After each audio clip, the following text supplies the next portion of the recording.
But I get what you're saying, because in the Canadian forces, we hadn't had a war since Korea. Yeah. And we had what combat we had as I was coming in was being downplayed. We had guys we had a guy, and this is history, this is proven.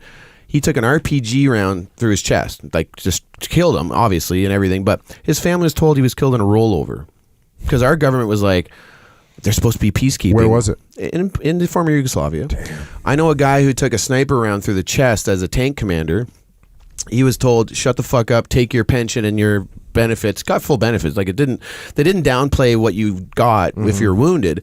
They just said, don't you dare tell anybody. We had a unit come home after like fighting some of the most intense combat in Europe since World War II, when the Croats were trying to go through a Serb area and ethnically cleanse. And this is in the 90s, when the Canadian like rep for peacekeeping really got, which was known since Egypt, but came back because our units and the French Foreign Legion units were the only units that were like, fuck you, we're not moving. If you're going to ethnic cleanse through here, you're going through us. Whereas all the other UN units ran away.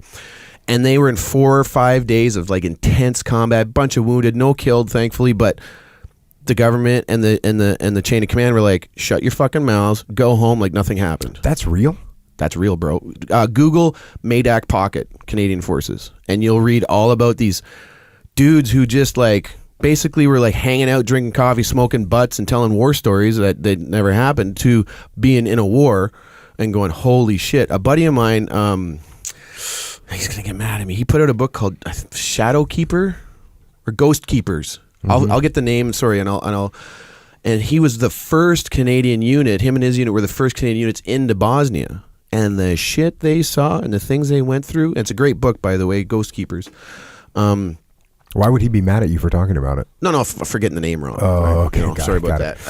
But the point is that at that time he was told, like, you don't tell, we don't brag, is what the line that was told. But really, the government back home was like, we didn't know this was going to happen.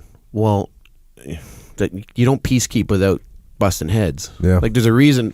If I want to go kill that guy and you're in my way, guess what I'm going to do? I'm going to try and go through you, right? Like this concept of peacekeeping, was like, like the guy with the billy club. Okay, everybody keep it down here. See, like that's kind of what the politicians thought. That works with college kids sometimes. Yeah, and even then, every now and then you smack one over the head with that billy club. Like, and I think